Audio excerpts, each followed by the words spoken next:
They're on a heater. You never leave the table when you're on a heater. So the Tua Tagovailoa Miami Dolphins will not be leaving the table at any point in the next 16 games, I would presume. But my question for you is, how good is Tua Tagovailoa? Is he an upper tier passer? Is he an elite passer? Is he a mediocre passer? What are we talking about here? I got thoughts, but you can go first. I don't know. Is like my answer. Like I don't know. I think he was a fantastic prospect. Truly an elite prospect. He was, I mean, this is obviously aged like milk, but I'm admitting it regardless. He was my QB1 in that class coming out.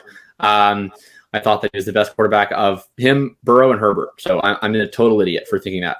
That being said, he's obviously not been as good as those guys so far in the NFL, but he's been definitely fine enough, especially in his first year. Like people in his first year thought that he was bad. I don't agree with that. I thought that he was like a pretty clear buy going into year 2.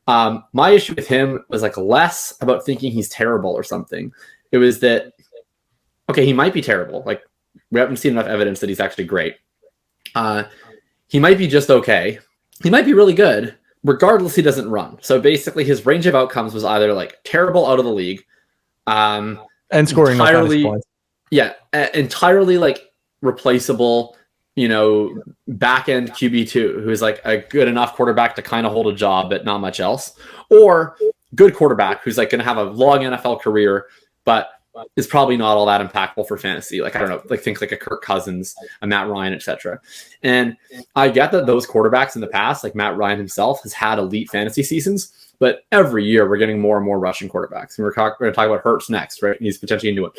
And I just think the pressure on these quarterbacks is so high at this point that unless you're like an exceptional passer, right? Unless you're Herbert or Mahomes, or Brady last year throwing it like 750 times, that unless you're a truly exceptional passer or in a truly exceptionally high pass volume offense, which we can't really predict as prospecting, then I just don't really want to take the guys who don't run, because the opportunity cost at that point is pretty high. Like even Tua this year in startups, like he's still going often in round 3, in round 4, round 5. Like there's really, really strong wide receiver bets in that area.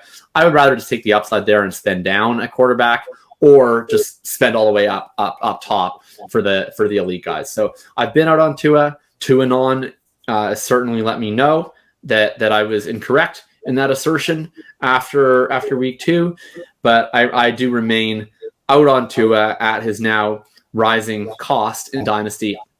Can I just say, by the way, because you are part of Tuanon, so maybe you can speak on behalf of the cult. Why does Tua have such a cult of personality surrounding him?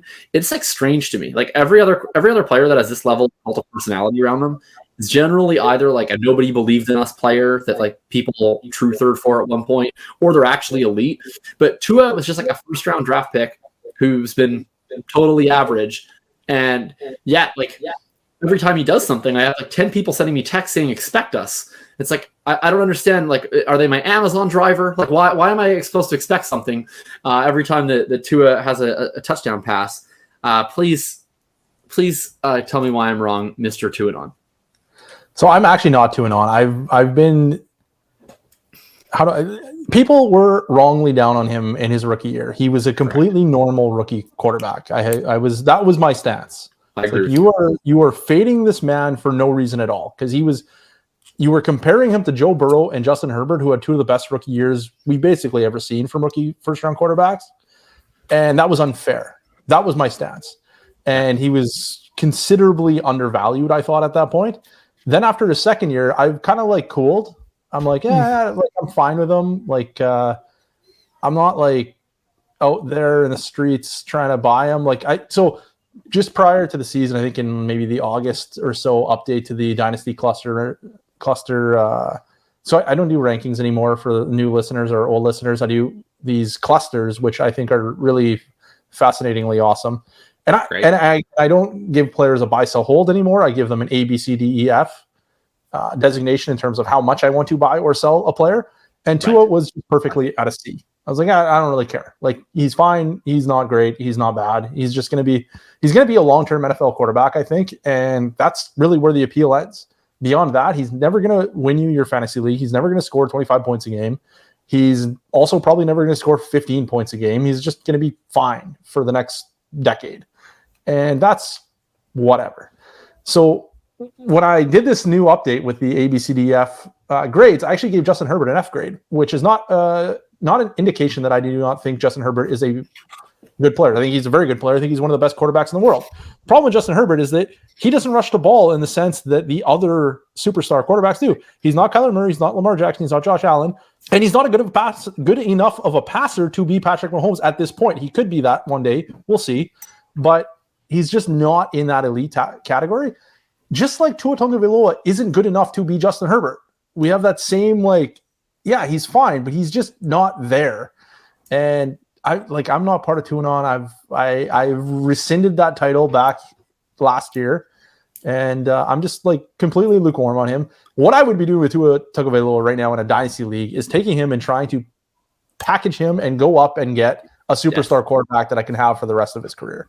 I want to get Kyler Murray, who's on one of these slumping offenses. The next offense that we're going to talk about is the Arizona Cardinals, which I also kind of wanted to pivot off of the terrible coaching in Chicago, with the terrible coaching in Carolina, with Cliff, Arizona with Cliff.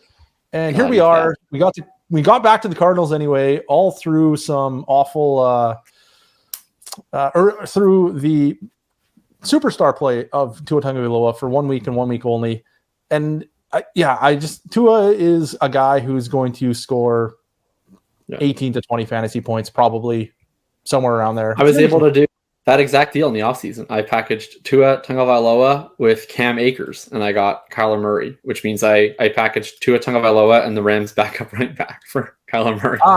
I don't know if you saw this week, though, that Cam was actually the starter again. Well, he didn't start, and he played less snaps. So, Well, he got more touches. Well, he did get more touches. I get he's a bit of a grabby guy, but I don't know. Play less snaps.